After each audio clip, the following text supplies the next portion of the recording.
দেখো, আজ আমি লেয়ার মাংস রান্না করছি। আর আজকে আমাদের বাড়িতে মিস্ত্রিরা খাবে। তা সেইটাই তোমাদের সঙ্গে শেয়ার করবো। তো দেখতে থাকো, তোমরা কেউ স্কিপ করে করে দেখো না। আর কালারটা দেখো এত সুন্দর এসে। তা চলো আমার ভিডিও দেখতে থাকে, কন্টিনিউ করতে থাকো। মর্নিং বন্ধুরা, সজলপুর ফ্যামিলি তোমাদের সবাইকে স্বাগত। আশা করি তোমরা খুব ভালো আছো। আমি বলছি সকালবেলায় দেখো মাছ এসছে, এই দেখো চিংড়ি মাছগুলোকে 30 টাকা সব। দাদা কিরম ধরে আছে মাছ দিকে। খাওয়াবো আপনার, এক সপ্তাহ বিনা পয়সায় মাছ খাওয়াবো। হ্যাঁ, আনতে পারলে বিনা পয়সায় এক সপ্তাহ মাছ খাওয়াবো। আমি যে চিংড়ি মাছ দেবো, এরকম চিংড়ি আনতে হবে। এক সপ্তাহ বিনা পয়সায় মাছ খাওয়াবো। মাছটা কিনলাম।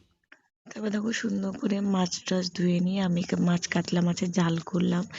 আর এদিকে দেখো 12টা বেজে গেছে, তারপর আমি খেতে বসবো। আর রান্না বান্না করতে এতটাই দেরি হয়ে গেছে যে তোমাদের কি বলবো। মুড়িঘণ্ট ডাল হবে, মাছের ঝাল, শাক ভাজা, আর ঘোড়ার মাংস হবে, চাটনি। আর এর সাথে সব কিছুই মানে মিলেমিশে তোমাদের কি বলবো, প্রচণ্ড কষ্ট হয়ে যাচ্ছে রান্না। এদিকে মিস্ত্রিরা কাজ, এদিকে বারে বারে চাপিয়ে দেয়। প্রচণ্ড প্রচণ্ড কষ্ট হয়েছে, তার মধ্যে দিয়ে সব কিছু করতে হবে, কিছু করার নেই। সবার জন্য, ওদের জন্য।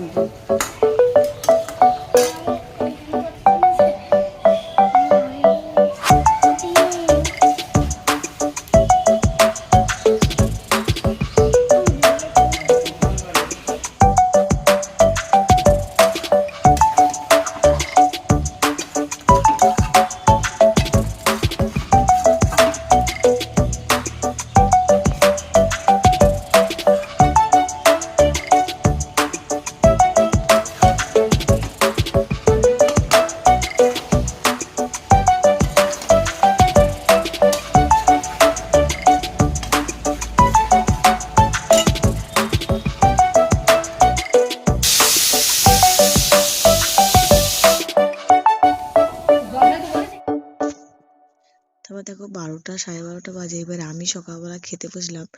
আলু সিদ্ধ, ডিম ভাজা, আর মাছের ডিমের বড়া নিয়েছি।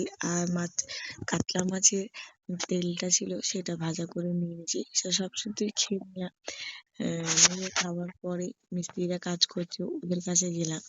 আর ওদের কাছে গিয়ে একটুখানি তোমাদের হ্যাবলে একটু হ্যাবলে দেখাই যে মুখটা আমার আমারই রুমগুলোর দেখিয়ে কি নি। অবস্থা। সব এলোমেলো হয়ে আছে। তো বন্ধুরা, যদি ভিডিওটা ভালো লাগে শেয়ার লাইক করবেন অবশ্যই করবেন।